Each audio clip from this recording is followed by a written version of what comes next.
Hello दोस्तों, स्वागत है एक बार फिर से आपका मेरे चैनल पे लीगल न्यूज़ 127 पे। दोस्तों, आज की वीडियो में बात करूंगी, बहुत ज़्यादा इम्पॉर्टेंट वीडियो है। पूरा वीडियो देखिएगा, स्किप करिएगा मत, क्योंकि आप में से बहुत सारे लोगों का यही एक प्रश्न होता है, यही सवाल होता है जो दिमाग में घूमता रहता है कि क्या डिवोर्स केस फाइल हम करते हैं या फिर चाइल्ड कस्टडी, तो क्या ये दोनों केसेस काउंटर केस माने जाएंगे? क्या हम कर सकते हैं, जैसे कि आमतौर पर जो पत्नियाँ करती है 498 DV के, या और भी बहुत इसके अलावा, जैसे 354 कर दिया, 376 कर दिया, बहुत सारे केसेस। तो क्या डिवोर्स कर सकते हैं जो पति आप लोग सोचते हैं, या फिर चाइल्ड कस्टडी, जिससे कि पत्नी को प्रेशर हो जाए कि भाई इसने डिवोर्स फाइल कर दिया या चाइल्ड कस्टडी केस किया, तो वो प्रेशर में आके या उस चीज़ में मानसिक तनाव में आके अपना केस वापस ले ले और जिससे आपको राहत मिल जाए। तो मैं बताऊंगी इस वीडियो में यही कि ये जो दोनों केसेस है, डिवोर्स और चाइल्ड कस्टडी, तो ये केस करने पे ये काउंटर केस माना जाएगा या नहीं, या आपको करना चाहिए या नहीं, और या फिर किस समय किस सिचुएशन पे करना चाहिए। तो चैनल पे नए जुड़े हैं तो चैनल को लाइक करना, शेयर करना, सब्सक्राइब करना नहीं मत भूलिए। साथ ही बेल आइकन दबा दीजिए ताकि आपको टाइम से मेरे वीडियो की नोटिफिकेशन सबसे पहले मिलती रहे। देखो, आमतौर पर दोस्तों आप लोगों के साथ यही होता है, जब भी लड़ाई झगड़ा होता है, पत्नी लड़ाई झगड़ा करके मायके चली जाती है, कुछ तो होती है कि 1 2 3 साल हो जाते हैं, काफ़ी मतलब 1 साल के ऊपर ही मान लो सेपरेशन हो जाता है, उसने कोई भी केसेस नहीं किए हैं क्योंकि वो चाहती, वो रिश्ता रखना ही नहीं चाहती, ठीक है। और दूसरी पत्नियां वो ये सोचती है कि भाई पति मेरे पीछे पीछे क्यों नहीं आया, उसने मनाने की कोशिश क्यों नहीं करी, या उसको आपको सबक सिखाना है, आपके घर वालों को सबक सिखाना है, तो फिर वो केसेस कर देगी आप पे झूठे। अब आप ये सोचते हो कि भाई वो रह भी नहीं रही है ना, वो केसेस इतने झूठे पे झूठे आरोप लगाए जा रही है जिससे हमारी बदनामी हो रही है पूरे रिश्तेदारों में, आस पड़ोस में, तो क्या किया जाए? तो इससे बेटर है कि भाई मैं खुद ही डिवोर्स केस फाइल कर देता हूँ, उसमें वो खुद पता चल जाएगा उसको कि ये काउंटर केस माना जाएगा, उसको खुद लेने के देने पड़ जाएंगे।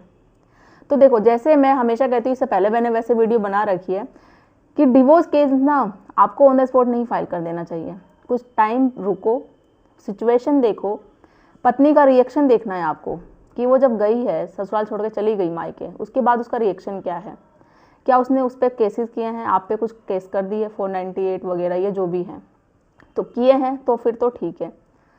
अगर आप क्या करते हैं, अगर नहीं भी किए ना, अगर आप तुरंत डिवोर्स केस फाइल कर दोगे तो उसको आ जाएगा गुस्सा, फिर वो सोचेगी मैंने तो कोई केस नहीं किया, इसने डिवोर्स कैसे ले लिया, मैंने तो डिवोर्स की अभी हाँ ही नहीं बोली और मैं तो इसको डिवोर्स दूंगी नहीं। तो जैसे आप डिवोर्स फाइल केस करोगे, और ये ऑलमोस्ट होता है 99% मान लो, पत्नियां उसमें काउंटर केस फिर आप पे डाल देगी क्योंकि आपने डिवोर्स केस फाइल किया, फिर आप पे 498 का मुकदमा दर्ज हो जाएगा, DV का मुकदमा दर्ज हो जाएगा, और भी बहुत तरीके के हो जाएंगे। तो अगर आप डिवोर्स केस फाइल करोगे तो पहली बात, ये काउंटर केस नहीं माना जाएगा, इससे आपको ही नुकसान होगा। अभी डिवोर्स कब फाइल करना चाहिए वो भी मैं बताऊंगी।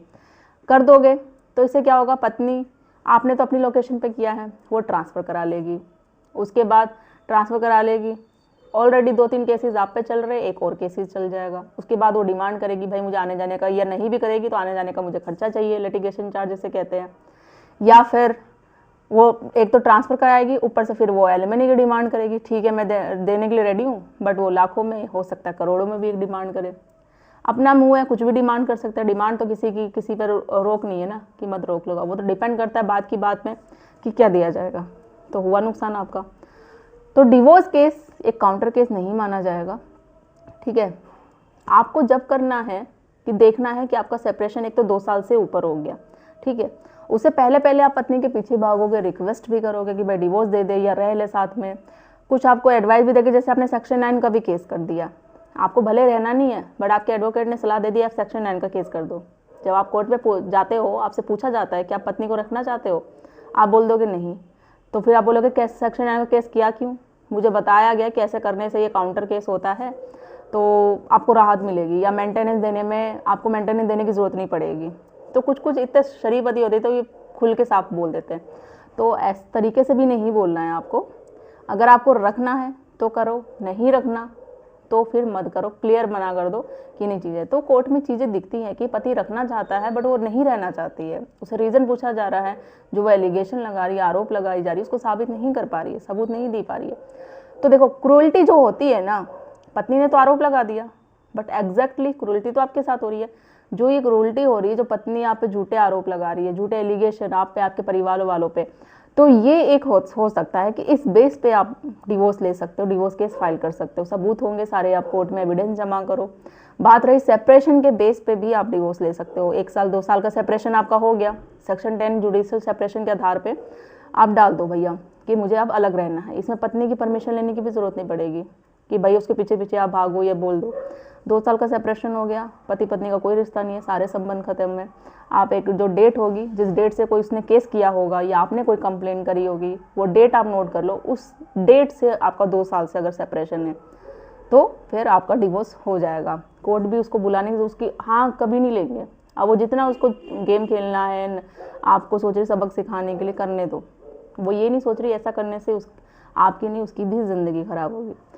अब सेकंड मानते हैं कि जो चाइल्ड कस्टडी का केस है, कि भाई चाइल्ड कस्टडी का केस करने से होता है कि भाई पत्नी वो उसमें इमोशन में आ जाए। अगर आपको बच्चा दे दिया जाता है, कस्टडी दी जाती है, अगर 4 साल से ज़्यादा है बच्चा, मतलब 4 साढ़े 4 साल का, क्योंकि आने वाले टाइम में वो 5 साल से ऊपर हो जाएगा। अगर बच्चा छोटा होता है तो कस्टडी होती है कि आपको कस्टडी नहीं मिलेगी, और इस सिचुएशन में आपको करना भी नहीं चाहिए अगर 4 से छोटा बच्चा है, 4 साल से, क्योंकि ऑलमोस्ट मदर को कस्टडी मिलती है। ठीक है, इसमें आप एक कर सकते हैं विजिटेशन राइट का, बच्चे से मिलने के लिए आपको दी जाती है परमिशन, और अगर पत्नी नहीं मिलवाती है तो वो कोर्ट ऑफ कंटेम्प्ट होता है, जिसपे उस पर कार्रवाई भी होगी। ये कह सकते हैं कि चाइल्ड कस्टडी का जो केस है एक माइल्ड काउंटर केसेस होता है, जिससे कि आपको बेनिफिट मिलेगा दोनों तरफ से, पत्नी इमोशन भी होगी। 4 साल से ऊपर का बच्चा है तो कस्टडी का प्रॉपर एक कस्टडी का केस करो कि भाई देखो बच्चे को मदर फादर दोनों का प्यार मिलना चाहिए, ये नहीं कि सिर्फ मदर का ही, क्योंकि वो एक बच्चा ऐसा सिचुएशन में होता है जब बच्चा छोटा होता है उसको दोनों का प्यार मिलता है। माँ अपना अधिकार बोलती है कि मेरा बच्चा है, मेरा राइट से मेरा अधिकार है, तो आप भी एज ए फादर आपका भी अधिकार बनता है, आपका भी राइट से। कभी कभी सिचुएशन में तो ऐसा देखा जाता है कि जब अगर फादर ले भी जाता है बच्चे को बिन बताए, तो पत्नी क्या करती है, उस पर आरोप लगा देती है कि मेरा बच्चा किडनैप हो गया। किडनैप किसने किया? फादर ने किडनैप कर दिया। तो आप बेफिक्र रहो, फादर किडनैप नहीं करता है, वो उसका राइट्स है, वो उसका बच्चा है, उसका भी उतना अधिकार है जितना उसकी माँ का है उस पर, जितना वो अपना अधिकार जमाती बच्चे पे आपका भी है। तो कोई आप ऐसे किडनैपिंग का चार्ज नहीं लगा सकता है। ठीक है, तो अगर आपको अपने बच्चे से प्यार है, कस्टडी का केस करो, एक माइल्ड काउंटर केस ही दिया जाएगा जिससे आपको फ़ायदा मिलेगा। अगर डीवी में भी होता है तो डीवी में भी आप एप्लीकेशन लगा के इसमें आप विजिटेशन राइट मांग सकते हो बच्चे से मिलने के लिए, अगर बच्चा छोटा है तो। नहीं तो प्रॉपर एक चाइल्ड कस्टडी का आप केस लगाओ जो कस्टडी आपको लेनी है तो। वरना तो ऐसे मैंने जजमेंट आपको दिए हैं, वैसे वीडियो भी बनाई है जिससे कि 3-4 साल के भी बच्चों को फादर को कस्टडी मिली है। वो डिपेंड सिचुएशन, डिपेंड केस, क्योंकि हर एक केस का अलग अलग होता है। वहाँ क्या थी कि पत्नी का जो कैरेक्टर था वो सही नहीं था उसमें, इसलिए फादर को मिली। वो एंड तक लड़ता रहा, उसने साबित कर दिया कि इसका और कहीं रिश्ता है, वो अडल्ट्री में है, किसी नाजायज़ संबंध में है, तो बच्चा उसके साथ कैसे रह सकता है, उसका फ्यूचर क्या होगा। और वो मेरे से ही पैसे डिमांड कर रही है, मुझसे पैसे लेके मेरे बच्चे की परवरिश करेगी या नहीं भी करेगी, वो अपने शौक अपने शौराम पूरे करेगी, तो ऐसा बच्चे का फ्यूचर बर्बाद हो जाएगा। उसने कोर्ट में साबित कर दिया, बच्चे की जो कस्टडी है उसके फादर को मिल गई और उसको मेंटेनेंस एलिमनी देने की भी ज़रूरत नहीं पड़ी। तो ऐसा मिलता जुलता अगर आपके साथ भी ऐसी सिचुएशन होती है तो वही कहती हूँ, वो डिपेंड करता है कस्टडी बच्चे की कि क्या सिचुएशन है, क्या आपका केस है, क्योंकि हर एक का केस अलग अलग होता है, तो वो देखना पड़ता है।